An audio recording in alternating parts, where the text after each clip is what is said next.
Hey, ladies and gentlemen, welcome back to the channel. As always, it is Nick here, back with your daily crypto news and analysis. And today we're going to be talking about Ripple and XRP, as well as the vast majority of crypto and finance. And I just want to take a quick second to ask all of you out there, before we fully dive in, what do you believe is the biggest threat to America? Do you think that's Russia? Do you think that's China? What do you believe it is? Now, politics outside of the conversation, I don't care if you're left, I don't care if you're right. Listen to what Donald Trump is saying here about America and the threat that there is, that there's a threat there, but it's from within. Who's the biggest problem, sir? Is it China? Could it be Russia? Could it be North Korea? No, I said the biggest problem is from within. It's these sick, radical people from within, because we can handle, if we're smart, we can handle Russia, China. I did. And, you know, it is the truth. Like right now, as we look at a lot of things happening around America, listen, you can look at it however you want. You know, you can look at this from a perspective on, okay, well, you know, we still need to handle Russia. We need to handle China. We need to handle, you know, the problems outside of the US. But what about the problems within the US? Because nobody's addressing any of them. In fact, it almost seems as if we are ignoring the issues until they get too big to the point where they start to spill over. Right now, I think one of the largest threats in America currently is what's happening behind the scenes. Many, and I mean a very large percentage of the population within the US is ignoring the warning signs. Christine Lagarde posted this video over on Twitter. And what do you see? I'm delighted to be back in Washington, DC for the IMF News spring meetings. Looking forward to several days of insightful and productive discussions. Listen closely to this video on what she is saying. Well, I'm here in Washington, DC on the occasion of the spring meeting of the IMF and the World Bank. There's a lot of activity going on, and I'm sure the topics will include debt restructuring, financial stability, the fight against inflation, and fragmentation. For my part, as president of the ECB, I will focus on de-entrenching inflation, particularly core inflation, which is our mission. I will talk about entrenching the recovery that we have, and I will talk about the anchoring of inflation expectations, among other things. My hope is that we can have good discussions and that cooperation, multilateralism will be at the core of our debates. So yeah, we have this big meeting with the IMF, the World Bank, all within Washington, DC. But I want to take you guys to something really interesting. So one, real quick, we've seen a post from the Federal Reserve. And what do you see from Caitlin Long? She's saying, wow, the Fed is really playing defense about Fednow. Amid the sudden surge of critics, the Fed released this new thread today. I agree, Fednow is not a CBDC, but I also agree with Fednow critics that it's far less private than cash. I will say this. Somebody made a little comical remark about this, but it is the truth. And they said, Fednow, CBDC later. And I'm sure that kind of clicked for a lot of people out there. But basically what we will see is the Fednow service launch first. We will most likely see a disaster from this. I've talked about it. When you look at the banks, they're scrambling around liquidity. There's practically none. You introduce a service like Fednow that opens the door for 24/7, 365 withdrawals, immediately instant settlement too. Well, guess what? It's a recipe for disaster. That liquidity crunch that banks are basically running on right now, oh yeah, it's going to accelerate bank collapses like you've never seen before. What's going to come from that? Well, they're going to say, in order for us to have this big bounce back, we need a CBDC. We need a CBDC now. We need to push for a CBDC. It's all welcoming in a CBDC. Why do you believe that the Federal Reserve is going on, you know, this defense mechanism mode, if you will? We do see Fed FAQ. Is Fednow replacing cash? Is it a central bank digital currency? No. Fednow is not related to a digital currency. Fednow is a payment service for Federal Reserve the Federal Reserve is making available for banks and credit unions to transfer funds. They went on a massive thread about this, talking about it. The thing is that, listen, we know instant payments.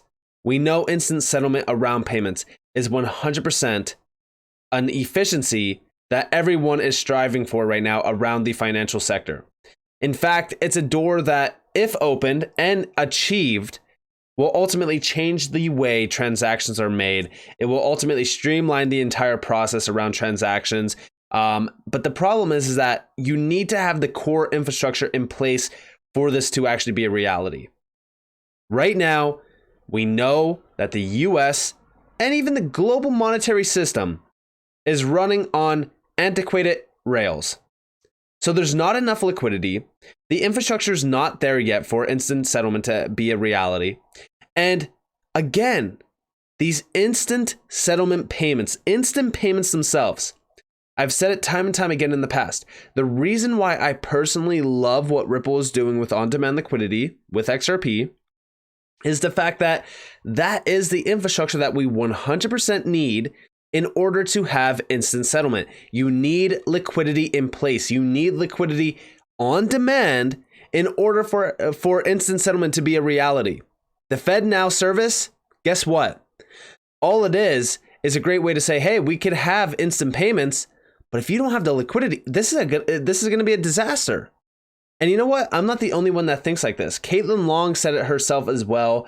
In a video, she actually talked about how this could be the spark that lights the flame, or if you will, the match, and it's going to spread like a wildfire throughout the banking sector, around the entire financial sector as well. Like, this is not going to end well, but let's wait and see. Let's see what happens, in July. And a lot of people have been saying that this could happen sooner rather than later. And yeah, it could.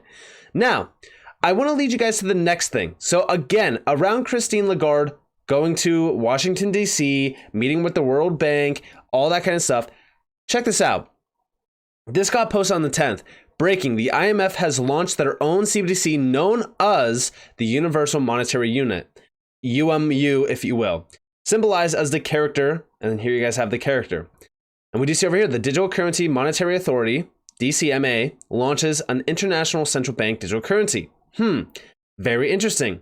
And we do see today at the International Monetary Fund Spring Meetings 2023, the Digital Currency Monetary Authority announced their official launch of an international central bank digital currency that strengthens the monetary sovereignty of participating central banks and complies with the recent crypto assets policy recommendations proposed by the IMF.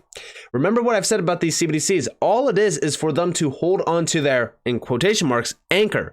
That's what Christine Lagarde said. That CBDCs, they need CBDCs in order to counteract what crypto's doing in order for the central banks to maintain anchor. All that is a way for them to maintain control, maintain a power position. This is one of the biggest problems that I see around these CBDCs. It's not about efficiencies. It's not about benefiting you or me. It's about benefiting the central banks. And for the longest time, guess what? That's what the traditional system has done. And do you see how well it's working today? Oh yeah, that's right. It's not working. But also, we did see banks can attach SWIFT codes and bank accounts to a UMU, digital currency wallet, and transactions SWIFT-like cross-border payments over digital currency rails completely by bypassing the correspondent banking system at best-priced wholesale FX rates and with instantaneous real-time settlement.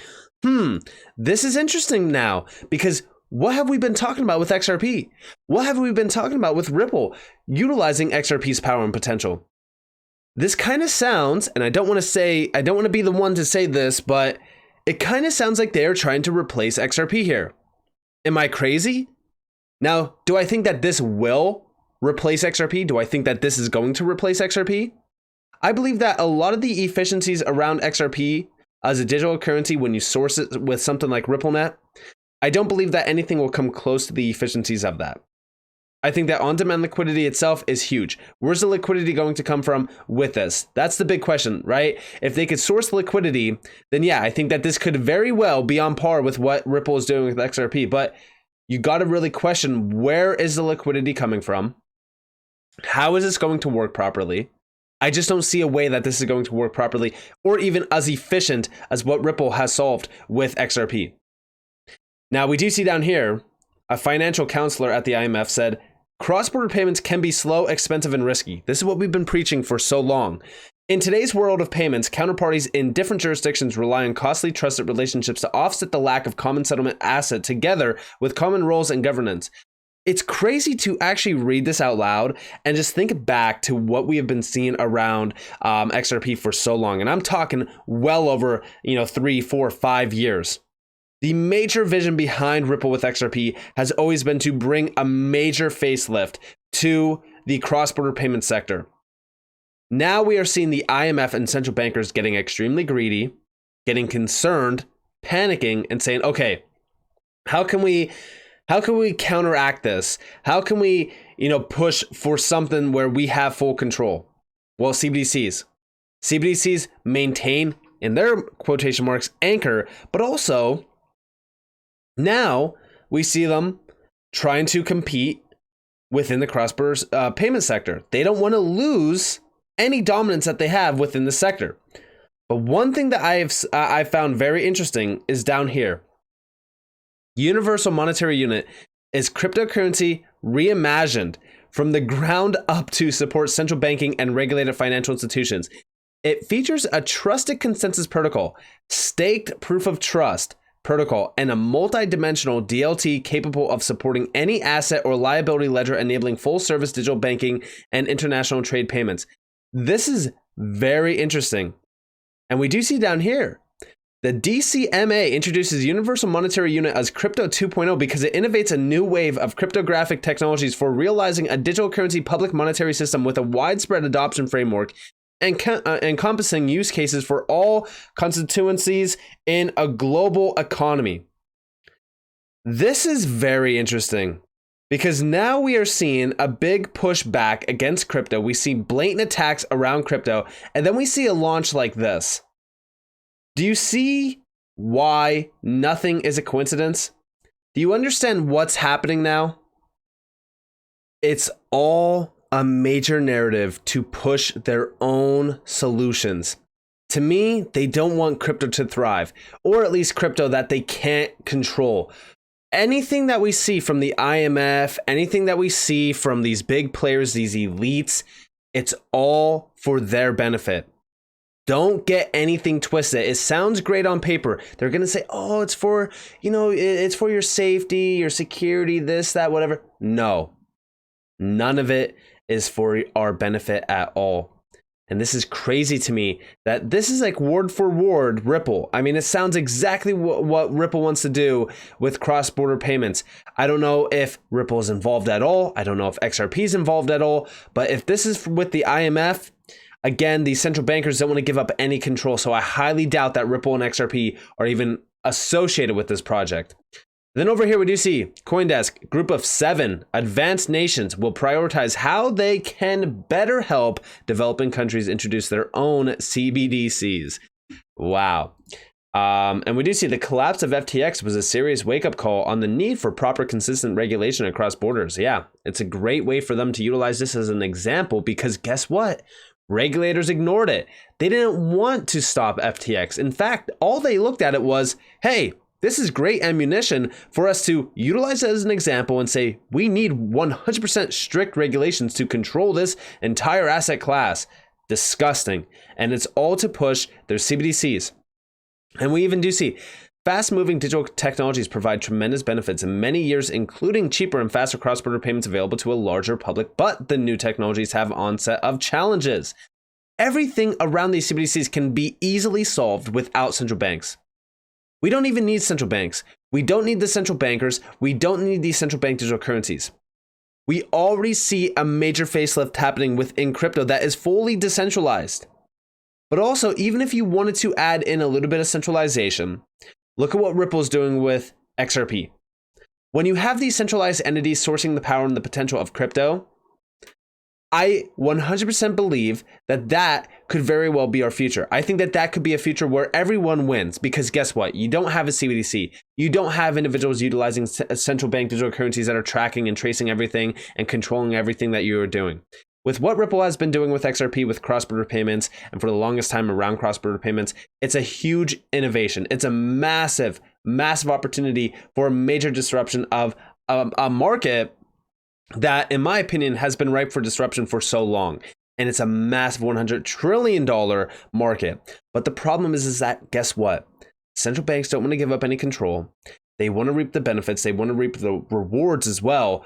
Because, again, they are extremely greedy. They love power. They love control. They're not giving up any of that. And again, all of this is leading up to the big boom around central bank digital currencies, and we 100% need to ignore them. We need to rise up and say no to these CBDCs. We need to say no to these central bankers. And we do see over here from Warren Davidson, again, politics out of the picture. Central bank digital currencies are a tool for coercion and control. Listen closely to this video. I wanted to switch gears, though, to digital currency. I love having you on to talk about this stuff because you are so smart as it pertains to this. And I think we have a tweet from you responding to the Federal Reserve regarding CBDCs, the central bank digital currency. You know, I think a lot of people are seeing our economic failures, the state of our economy in general. We see the bank failures, and a lot of folks are concerned that some type of central digital currency is the end goal. I know you are fighting against that. Talk to us about it. Yeah, so go back to why did Bitcoin form? I always tell everybody to read the Bitcoin white paper, bitcoin.org, and you could see it was meant to be a permissionless peer-to-peer payment system. And peer-to-peer and permissionless are important. There's no intermediary. People think of Bitcoin in particular as a product. It really is a completely different computing architecture. So a lot of times people conflate something like Bitcoin or crypto with central bank digital currency. It's the exact opposite. Bitcoin doesn't have a central authority at its heart. There's no one to grant you permission. And so just like cash, you can hand that piece of paper, or in the case of a true a Bitcoin, you could hand that or a fraction of one to somebody in a permissionless way. No central authority able to filter it or cancel it. And that's spun off this whole idea of DeFi, decentralized finance. Well, you can't have DeFi while being centralized. So what we have is CeFi, centralized finance. And to the extent there's an illusion of that, there are banks. They created really in the 70s this idea of a third-party doctrine that if you've shared your information with anyone, you have no expectation of privacy. So all the banks spy on their customers as a condition. The central bank digital currency even gets rid of that middleman, and the middleman becomes the central bank. So just like China's system, the central bank issues, controls, moves the money. And that means they can see it and they can filter it, i.e. they can cancel it. They can freeze your account. They can make sure that you get access to your dollars in certain ways. In China, they've created a social credit system. So in the United States, when Maxine Waters was chairwoman of the House Financial Services Committee that I serve on, she had hearings on central bank digital currency, and then right after had a hearing on nationalizing credit ratings, effectively saying, all but, gosh, we really envy the power of the Chinese Communist Party.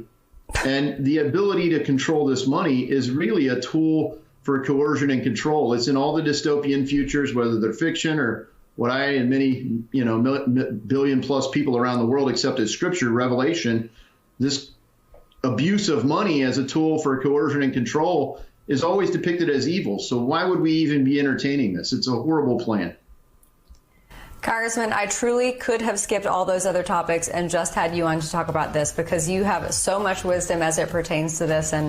And again, it just goes to show you that we are at this point in time experiencing something out of it. Like, this is something out of a sci-fi movie. It really is. And, take it for granted however you want, but this is the truth. Like, what we are seeing, what we are being warned of, it's coming. Now, I've talked about how we possibly get good actors within CBDCs. that could possibly protect our privacy and our data and things like that. But I fear what's going to be basically hidden around these CBDCs. And when they come, when they fully launch, well, guess what? That's when we truly see the dark side of them. Because a lot of what we are seeing around them is being hidden. All we're seeing and all we are hearing is the good things. It's going to be for your benefit. It's going to be efficient. It's going to be secure. It's going to be safe. It's going to be this. It's going to be that. It's all nonsense. It's all nonsense. And we 100% need to rise up. We need to protect our privacy. We need to protect our rights around fiat currencies and around payment technology. Because guess what? If the central banks have full control over central bank digital currencies and transactional value, volume, data, it's not going to look good. And it's not going to be good either. So with that being said, I hope that you guys enjoyed this video. If you guys definitely leave a like, subscribe, turn notifications on because I'm a free content. You guys are more than welcome to follow me over on Twitter at @NCashOfficial, and also join the free Discord down in the description below as well as in the comments below. With that being said, I hope that you all have a beautiful day or beautiful night wherever you guys are in this beautiful world. This has been Nick. Peace out, guys.